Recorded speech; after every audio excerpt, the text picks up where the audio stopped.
get this party started. Welcome to Retail Innovation Talks here at the Amazon building in New York City during the NRF week. So excited to have so many people in this room and loving the conversation and networking that is already started happening. My name is Konrad Olsson. I am the editor-in-chief and founder of Scandinavian MIND. And we have been doing these types of events, these types of gatherings now for 5 years. So I started Scandinavian MIND in 2020 with the purpose of bringing together the tech industry with the fashion and retail industry. So after having worked as a journalist and an editor in this industry for a long time, I realized we were facing so many deep transformational challenges. And the only path forward was through new technologies. And what I also observed was the tech industry and the fashion industry didn't necessarily understand each other fully. To say at least. So that was the kind of initial spark that became Scandinavian MIND, which is an editorial platform. We publish journalism, content, reports, insights every week about new innovations and technologies in this space. We also host these events regularly. We have, as a few familiar faces here know, a flagship event called Transformation Conference in Copenhagen and Stockholm in August every year. But we do more and more of these kind of side events. We tend to pop up where the industry is. And this week, the industry is here. With me now is my dear partner, Linda Pimmershofer, who I've been collaborating with for the past 2 years. So Linda, maybe just a few words about yourself before we move on with this program. So I'm coming from the tech industry. I have spent over a decade in the big tech of Microsoft as a business developer working with the Swedish biggest retailers, but also the biggest one in Europe. Realizing the value, the business value of technology. That's my passion. I'm not really into the core details of technology, but I love to talk about the business value. And the data-driven retail is my personal passion. So I'm like so excited of this event because we will discuss the values both in the operational side, but also the customer experience side. And it's so important to understand how it fits together and how data can empower both of these discussions. Yeah, we have a lot to get to. We have a packed schedule now for about an hour and a half. And then afterwards, we're going to make our way up to the 12th floor of this building. So I'm sure there can be some lines to the elevator. Maybe some daring people will take the stairs, who knows. But there is refreshments and drinks waiting for us up there. So we'll end this conversation up here with more conversation between you guys. Again, it's really happy. We're really happy to be back here. This is actually kind of historic fashion ground. We're in something called the Lord & Taylor building, which we will hear more about in just a second. It's built in 1914, and for many years it was one of the most important kind of fashion hotspots here in New York City. And now we are here more than 100 years later talking about how to change the fashion and retail industry. We're also happy we have some of Nordic's leading brands present here on stage. Stefan Palm, founder of Lager 157, Ellen Svanström from the H&M Group, and Elisabeth Pereger from Kappahl Group. They will be up here alongside a string of innovators and tech transforming people that will talk about how to change this industry together. I think we'll just jump right into it. Yeah. To get us started, I want to welcome our first speaker, Mr. Doug Tiffin. He's the head of solution strategy for fashion apparel for AWS. Let's kick off with a round of applause.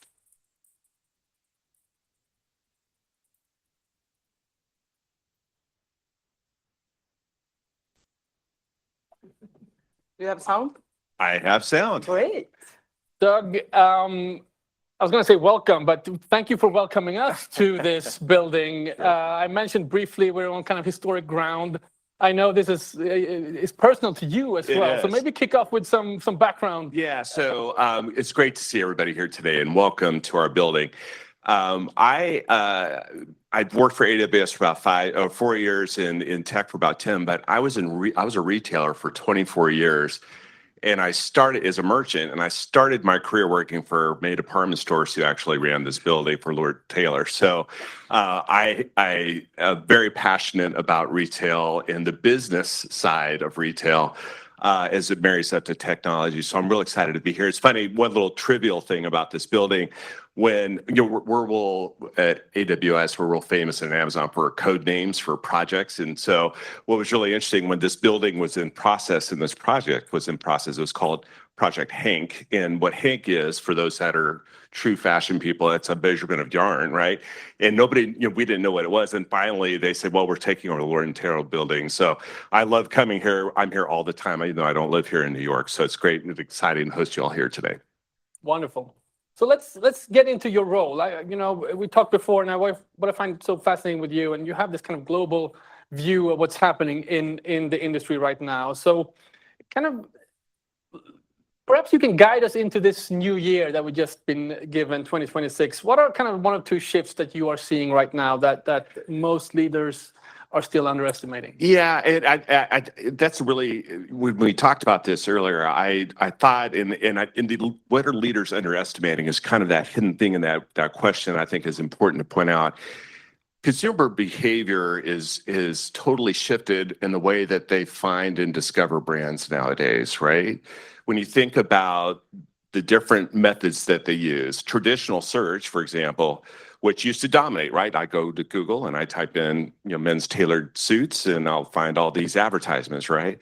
Well, that started declining last year, and I think it's expected. I think Gartner says it's going to drop another 26% in usage in lieu for other types of search now. So now it's about natural language search. It's about voice search. It's about image search. It's about using ChatGPT to go search or some kind of large language model. So all those things have started to happen. And then there's also, it's funny, I did a report on this, 3 months ago, and then there's this emerging thing called zero-click searches. And what that means is when you go to the search bar and you say, what is, where is this product bag found? And then the Google or whoever will give you a response, but it's an AI-generated response with no opportunity to go click through and find what you're looking for, because a lot of times people are just curious, but you lose as a retailer that ability to advertise and get people to come to your site because they're interested in a product related to maybe what you carry. That's significant. So it's important to think about that and how you get your brand to be represented to the digital world, because I think it's 75% now of all transactions in retail are digitally influenced. Now, they may not buy it online, but they're looking at you online. So you got to be ready for that. You got to be discoverable. And I mentioned, if I'm going to punctuate, I think the second, besides the different types of search, I think the second thing is really the rise of these shopping agents, which we'll probably get more into in a bit. If we talk about like shopping agents, because we have seen the difference between the consumers and the consumer behaviors. Who do you think will be the first one? Is it the young people, or is it the it's a great parents, question. So I'm going to just divert for just a second and tell about a holiday experience. I was talking to a friend of mine and I said, well, hey, what are you doing for Christmas? And he told me, he goes, well, I just planned my entire vacation using ChatGPT. And I'm like, wow. And the reason it was such a shock to me is this guy's the least tech savvy person I know, and he's kind of old. So yes, it's the younger generations all over the latest chatbots, 100%. But don't underestimate the popularities of moving up the generations also. At least the ones that are like new on technology, Yes. Because finally they have a technology they can use. Yeah, well, it's funny. I asked my 85-year-old dad, have you used a chatbot yet? And he goes, yeah, because it's so easy. I can just talk to it. Versus, think about what's the right keyword to use, those kind of things. We're going to talk a lot about data here today. That's the kind of through line and what that means for the industry throughout the value chain. I know this is something you think a lot about, yeah. and it's a kind of a headache that you are meeting a lot of retailers and brands in your work. kind of talk a little bit about this kind of overwhelm. There's so much data. How do you navigate that? How do you advise the industry to navigate that? Yeah. So I hear this a lot. We're data rich, but action and insights poor, and there's a lot of reasons for that, right? The data. It's easier, it's cheaper to store data, so everybody starts keeping everything. But how do we use it? And it's in all different places. We don't know what to do, and people get excited about one thing, and they start to go to one source for data, and they use it, and they spin their wheels, and all of a sudden, it's a week later, and they haven't done anything. Yeah, right. So that whole analysis paralysis kind of thing. So, and people ask me, what data should I be using? What should I focus on? And it goes back to my retail days, and it goes back to the fundamental things, right? Focus on the data that gives you what drives your business. It's customer data, right? It's supply chain data. It's POS and transactional data. So, and anything tied to how your operations run, like store operations, people performance, those kind of things. Look for that data, get it into a place where you can, where you can action it, like, because having data in 30 different places that won't get extracted is a problem for a lot of people too. So get a data lake, but put it in, and then you can act on it. But focus on those areas I just listed off are the ones that drive retail. So focus on those, and then have the use case in mind, and then only take the data you need to get the answer. So many people say, oh, for a forecast, shouldn't I incorporate all this other stuff? Maybe, but maybe not. And what's nice is nowadays the tools can tell you that this data set, let's say weather, really doesn't impact the forecast. Well, then take it out. Don't use it, because it can be a distraction for your users, the business people. Oh no, it absolutely does. And you could say, hey, look, statistically, it really doesn't. Let's not bog our systems down with that extraneous information. Let's put the right data in, and let's act on it. I think we're going to come back to that specific question, but let's double click on the AI question and the topic of AI. I mean, there's a lot of excitement out there, and we all think about it. And you just mentioned it from a kind of consumer perspective. When it comes to fashion and retail, where do you think companies where should they focus when it comes to AI? Should it be that consumer interaction, or should it be on other places? I think it depends. Here it is. It depends. But really, there's so many possible use cases for AI. I would look at where your business needs the most help, or what can help. So whether it would help you be more efficient, or how can you drive more revenue. So, and it goes back to those pillars I was just talking about a minute ago. But we think about like the customer experience. Well, there's a great start. How can AI help with my customer experience? Well, let's talk about personalization. Well, now we can move away from just talking at a segment level and talk about the person, and personalized marketing and messaging to them in the way that they want to hear it. That could be different. Same product could be different for this person to that person, and it gets that person, which can drive more revenue. So maybe that's a place, or it could be one of my favorite, because I'm an old department store guy that was driven on being really efficient with your inventory. So like supply chain is another really good place to look, whether it be forecast or sizing. I mean, there's just so many places. But I go back to what's most important to you. Like where do you? Because if you ask the CMO, CEO of a business, where your weak spots are. Well, that's a great place to start. Like, how do we solve the problem? Let the type of AI and the data that you need, that'll come. Start with the business objective first. I have a question, because I love in the beginning of the process to use AI for understanding the customers, all the way from design to which stores you should have what garments and stuff. Sure. So how have you use case that is good at this? So there's been, I was just talking about this a minute ago. I get questions about like, how do I use AI to shorten the design life cycle, get consumer data closer to me as a merchant or a designer to act on. And 5 years ago, it's a completely different answer than it is today. Today, there are tools that you can use to scrape. You'd say, well, gee, Instagram is really important because a lot of my customers are on Instagram. So you can focus on what is the customer saying about my product, and have scrapers watch for that. Like, if I'm a brand, it's anytime my brand is mentioned, let's aggregate all that information and then not stop with just the merchant getting it. Get it back to designers too. This runs small, or I wish the strap was longer on. Think about some things are very quick to action on and very easy. Other things aren't. And I get that. I mean, the product life cycle can be long. I used to be in footwear, and that was a long one. But even that can be sped up. I think the world has changed in that we can now get the consumer voice aggregated and boiled down to the important points much easier with AI today. And now we can act on it. Like, now we have information, we should do something with it. Yeah.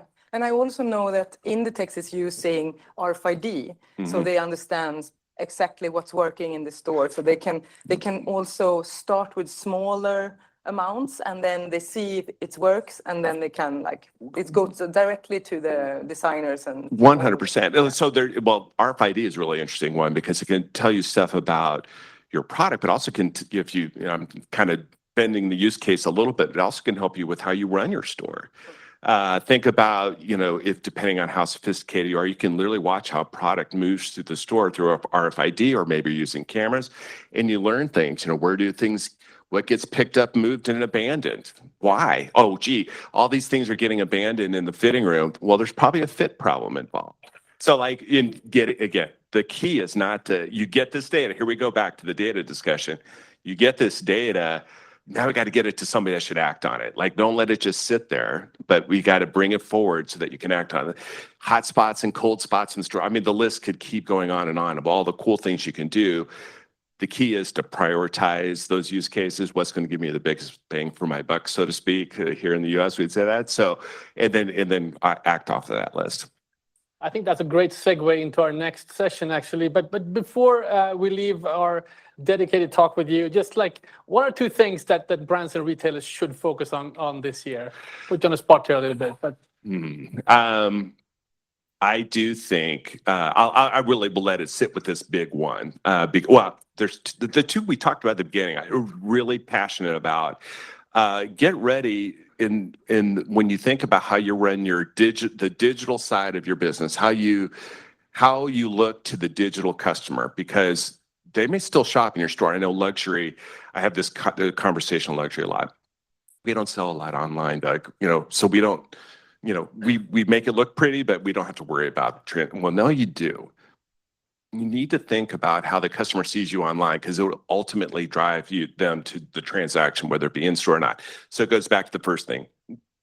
Be aware of how your search and discovery is happening. Are you antiquated search or not? Have you given it a good look over and a refresh or not? I think it's real important. The second thing is, we talked about the rise of the shopping agent. I think that while it's still, I think I looked at it recently, it's about 10% of true shopping, was driven. There's two ways to look at it. One, that at a transaction level is about 10%, but AI drove about 70% of traffic to retailers. So, but think about the shopping agents. How do I make my site? I'm sorry, I put my back to you all over here. How do you get your site to be visible and attractive to an agent, a bot, right? And you as a company need to be thinking about, what is our strategy with bots? Do we like them? Do we want to just block them, say nobody's allowed past this gate because we don't want to deal with a shopping agent? Or do we want to make our website open to it so that we can transact? Today, if you want to buy something through a bot, so let's say I'm using one of the big ones out there to go buy something. It's still a little clunky. If anybody's experimented with it, it's clunky. I can only buy one item at a time on one of them. And then there's another one where you can't do multiple items in multiple items in your cart. And just, it's clunky, but it's going to get fixed real fast. So they're coming, and it's going to go from being 8 to 10% this year. It was 1% last year. There was a 300% jump in agentic shopping, and so it's coming fast. So I would say start working on the strategy now of how you want to deal with it. It's coming fast. Doug, Tiffin, everybody. You can stay. And But wait, there's more. yeah, we're going to actually ask you to stay on for this next session because we're going to keep doing the discussion about data, specifically about product data, and a word that we've been talking a lot about in our conversations at Scandinavian MIND, namely precision. How can we be more precise in the types of product that we put out to the market? How can we use data to aim for that